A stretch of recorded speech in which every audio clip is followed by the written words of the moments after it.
செய்தி. விஜயின் மதுரை மாநாட்டிற்கு சென்றவர் சடலமாக மீட்கப்பட்டிருக்கக்கூடிய நிகழ்வு அதிர்ச்சியை ஏற்படுத்தியிருக்கிறது. வேலூர் கஸ்பா அம்பேத்கர் நகரைச் சேர்ந்த மதன் நண்பர்களோடு தாவேக மாநாட்டிற்கு சென்றிருந்த நிலையில் அவர் தற்போது சடலமாக மீட்கப்பட்டிருக்கிறார்.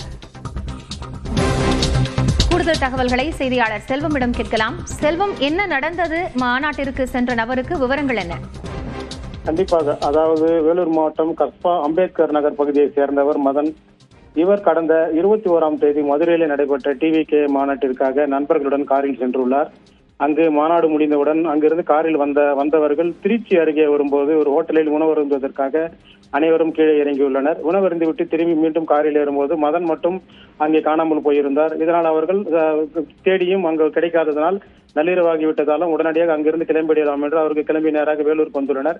வேலூருக்கு வந்து மதனுடைய உறவினர்களிடம் இதுபோல மதன் காணவில்லை என கூறியுள்ளனர். இதன் அடிப்படையில் மதனை தேடியவர்கள் அவருடைய மொபைல் நம்பருக்கு போன் செய்தவர்கள் அது சுவிட்ச் ஆஃப் என வந்ததன் காரணமாகவும் உடனடியாக அவர்கள் மதன் காணவில்லை என சமூக வலைதளங்களில் பதிவிட்டு தேடி வந்தனர். இந்த நிலையில் அங்கே திருச்சி அருகே அரவக்குறிச்சி பகுதியில் சாலை விபத்தில் கடந்த 22ஆம் தேதி உடல் சேர்ந்த நிலையில் ஒரு இளைஞர் கண்டெடுக்கப்பட்டுள்ளார்.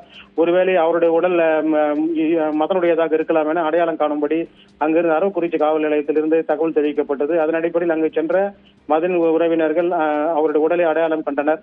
இதன் அடிப்படையில் உடனடியாக மதனின் உடல் அரவக்குறிச்சியில் உள்ள அரசு மருத்துவமனைக்கு அனுப்பப்பட்டு அங்கு பிரேத பரிசோதனை முடிந்து தற்போது அங்கிருந்து நேரடியாக வேலூருக்கு உடல் கொண்டு வந்து உறவினர் கொண்டு வந்துள்ளனர். இந்த மாநாட்டிற்கு சென்ற விஜய் மாநாட்டிற்கு சென்ற இந்த இளைஞர் தற்போது சடலமாக மீட்கப்பட்டுள்ள சம்பவம் வேலூரில். நன்றி செல்வம், இது குறித்த கூடுதல் தகவல்களை வழங்கியமைக்காக.